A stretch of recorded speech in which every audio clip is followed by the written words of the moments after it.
Here she is, one of the stars of Seed, Carrie-Lynn Neales. Now, congratulations. Last week was a monster rating success here on Citytv. Thank you. We all said this is just such a fresh take on a very unusual subject. Tell us about Rose, the character you play, and what's going on with her in her life without giving away too much. Well, Rose is sort of a single woman who's sort of fed up with the whole dating scene. She's been through the ringer with men and dating, but still really wants to have a baby. She's, in her early 30s, and time is ticking, and so she decides to go the route of artificial insemination. And here's Adam Corsa, we had him on last week, who you meet on transit. That's right, and on my way to the clinic. That's right.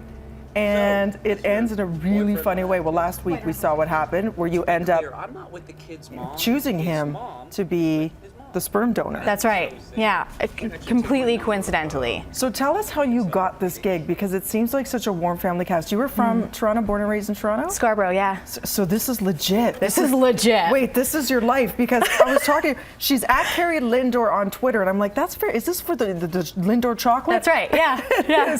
And somebody wrote in, so I guess I can read this then, since you are from Scarborough. Yeah.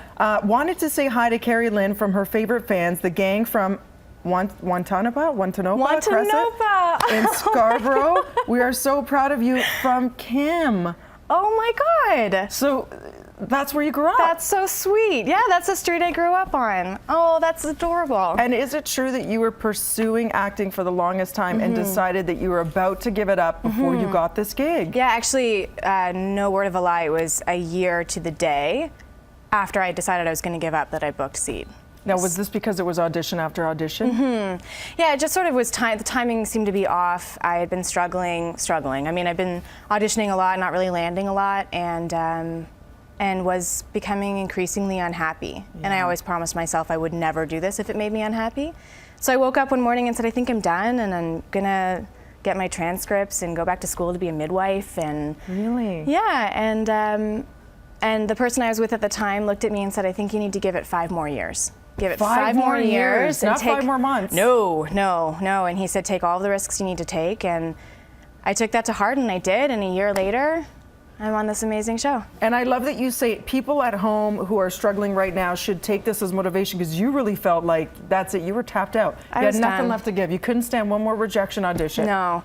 And it was just the last audition I had just stuck with me for days. And that's the first time that happened. So what was the magic created here that you think landed you this awesome gig on this great show? Well, I changed a lot in my life, and I had gone away earlier in 2012 to become a yoga teacher trainer, and so I did all that and started teaching yoga and focused on other passions in my life, which I think took the pressure off every audition I went into. Really good advice. And then I read the script and read the scenes for the audition, and when I just got her, I got Rose.